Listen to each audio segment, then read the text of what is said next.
Halo semua, kali ini kita akan membahas buku ESPS Bahasa Indonesia Kurikulum Merdeka untuk kelas 6. Yang akan kita bahas adalah lanjutan latihan akhir tahun yaitu bagian B yang ada di halaman 153 dan halaman 154. Kita mulai membahas dari B nomor 1.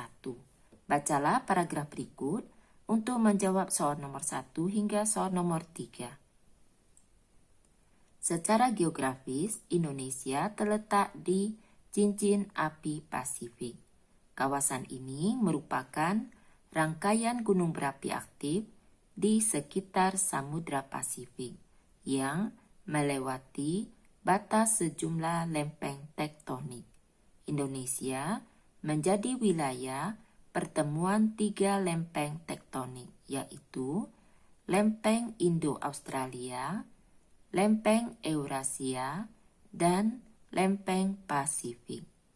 Pergerakan lempeng tektonik yang saling tumpang tindih menyebabkan Indonesia rawan gempa bumi. Untuk soal nomor 1, ide pokok paragraf tersebut adalah titik-titik.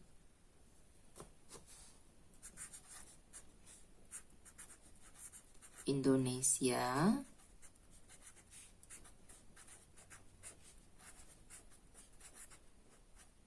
terletak di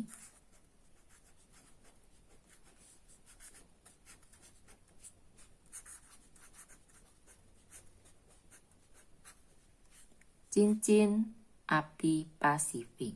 Yang kedua, contoh pertanyaan menggunakan kata tanya mengapa yang sesuai informasi dalam paragraf tersebut adalah titik-titik.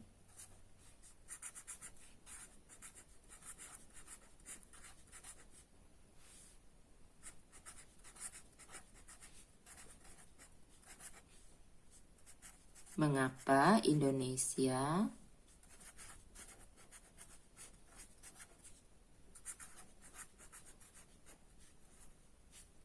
rawan gempa bumi?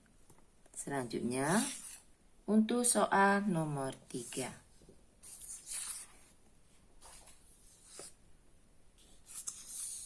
Perbaikan penulisan kata tidak baku dalam paragraf tersebut agar menjadi kata baku yang tepat adalah titik-titik.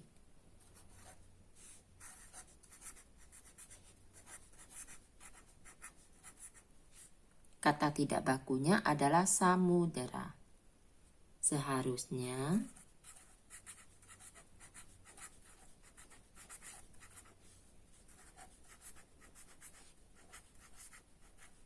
samudra tanpa huruf E. Selanjutnya, bacalah penggalan teks wawancara berikut untuk menjawab soal nomor 4 dan 5. Nyoman, saya mendapatkan informasi bahwa warga akan menanam mangrove di tepi pantai ini pada akhir pekan nanti. Boleh saya tahu titik-titik cara yang tepat untuk menanam mangrove, Pak?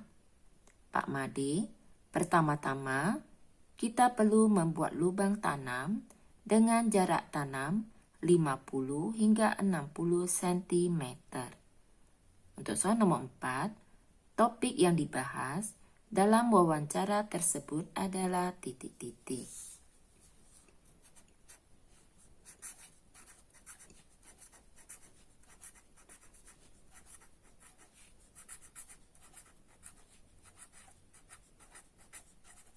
Jawabannya, penanaman mangrove. Selanjutnya, untuk soal nomor 5. Kata tanya yang tepat untuk melengkapi bagian A adalah titik-titik. Kita lihat, titik-titik cara yang tepat untuk menanam mangrove, Pak. Untuk soal nomor 5. Kata tanya yang tepat adalah bagaimana. Selanjutnya, untuk soal nomor 6. Bacalah teks berikut. Rekan-rekan yang saya banggakan, semoga pidato yang saya sampaikan dapat meningkatkan semangat rekan-rekan untuk tampil sebagai generasi pencinta literasi. Terima kasih atas perhatian rekan-rekan. Mohon maaf atas kekurangan dalam penyampaian pidato ini. Teks tersebut merupakan bagian titik-titik teks pidato.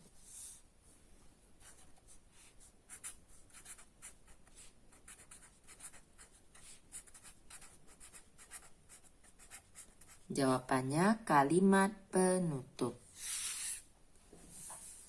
Selanjutnya,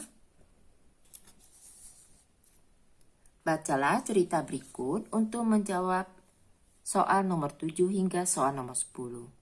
Milly tidak sengaja menyenggol vas bunga milik ibunya saat sedang main boneka di ruang tamu. Vas bunga tersebut jatuh dan pecah.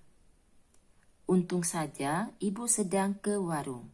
Bagaimana kalau ku sembunyikan saja pecahan vas bunga ini? Tanya Milly kepada dirinya sendiri. Ia takut ibu akan marah. Namun, vas bunga ini kesayangan ibu. Ibu tentu kecewa jika mengetahui aku memecahkan vas bunga ini dan berbohong untuk menutupi perbuatanku. Ucap Milly bimbang.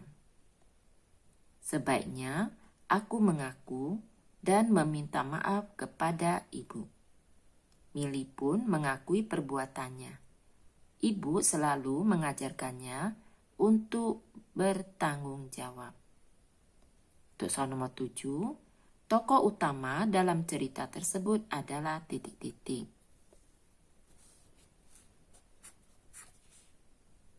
Tokoh utama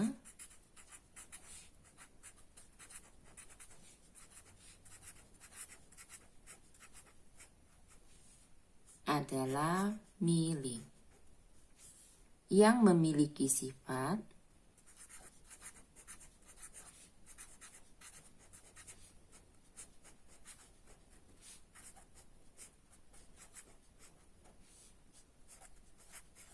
jujur dan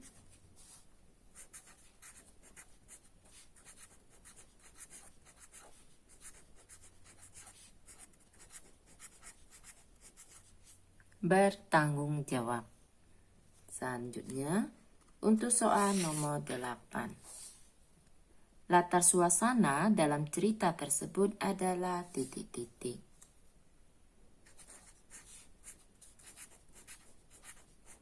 Takut dan panik.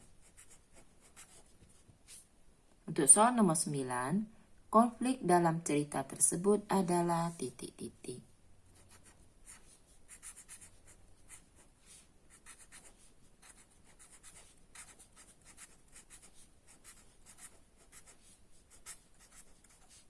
Milly memecahkan vas bunga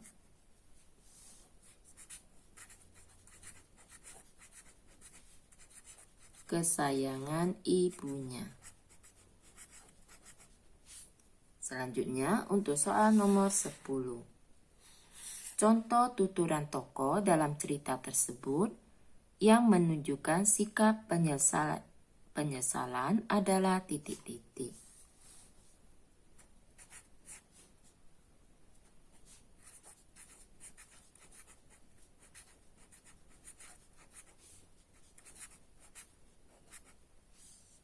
Sebaiknya aku mengaku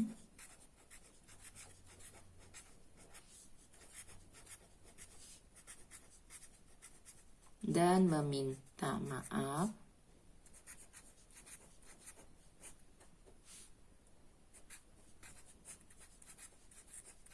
kepada ibu. Demikianlah pembahasan kali ini. Semoga dapat dipahami. Untuk bagian C akan dibahas di video berikutnya. Untuk memudahkan pencarian video yang kalian inginkan, dapat dicek di daftar playlistnya. Terima kasih.